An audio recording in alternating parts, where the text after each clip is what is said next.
Meus cumprimentos à mesa, aos colegas que se encontram no plenário, àqueles que nos visitam nas galerias, aos funcionários da casa, à imprensa e àqueles que nos assistem pela TV Assembleia. Antes de mais nada, gostaria de agradecer a gentileza do colega deputado Enivaldo dos Anjos por ter cedido seu tempo para que eu pudesse falar. Hoje nós comemoramos no Brasil o Dia do Índio. E hoje existe uma polêmica muito grande sobre os indígenas no Brasil e uma tentativa também muito grande de desqualificar os pleitos dessa população. No Brasil, à época da colonização, calcula-se que existiam pelo menos 5 milhões de indígenas. Hoje, segundo o IBGE, eles não alcançam o número de 1 milhão de indivíduos. Quer dizer, em 517 anos de história, a população indígena brasileira quase foi dizimada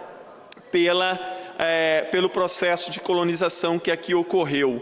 E embora esses sejam os verdadeiros donos de toda essa terra, até hoje, os preceitos constitucionais que garantem a demarcação das terras indígenas não foram colocados em práticas na sua totalidade. Então, muitas vezes, por que os índios precisam de tanta terra e não sei mais o quê? Mas nós precisamos lembrar que, originalmente, esses eram os principais, esses eram os únicos donos de toda a terra aqui no Brasil. E só do ano passado para esse ano, cerca de 20 indígenas foram assassinados em todo o Brasil.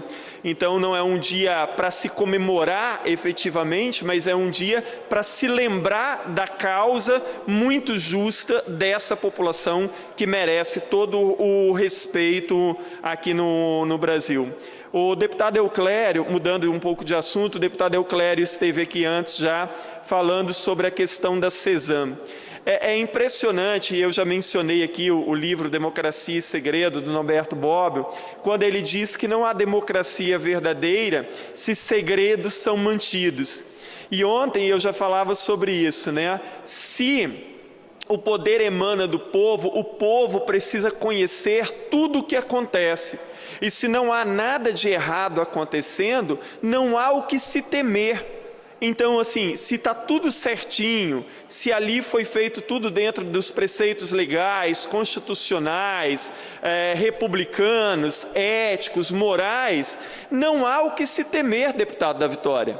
Não há o que se temer. Agora, em relação à CESAM, que é um dos casos obscuros aqui no Estado, não é o único, porque aqui tudo muito facilmente é arquivado, é engavetado pelo Ministério Público, pelo Tribunal de Justiça. Se fôssemos desengavetar tudo aquilo que foi engavetado ao longo dos 15, 20 anos, muita coisa viria à tona, né? Agora, a questão da CESAM, essa CPI se faria necessário, sim. Ontem ou antes de ontem, um jornal mostrava que os contratos da CESAM com a Odebrecht, à época, foram da ordem de 210 milhões, algo nesse nível. Então, tudo isso precisa ser esclarecido, fora essa, porque assim, há muitas coisas nebulosas nessa história da CESAM, né? O fato de diretores da CESAM terem se tornado diretores da Odebrecht e vice-versa, esses contratos milionários que foram feitos, agora a Odebrecht colocando os dois, tanto o governador atual quanto o que o antecedeu, como pessoas que receberam dinheiro de Caixa 2 e sabiam disso, sabiam da origem desse dinheiro, quer dizer, por que a Odebrecht deu esse dinheiro? Então, essas coisas precisam vir à tona.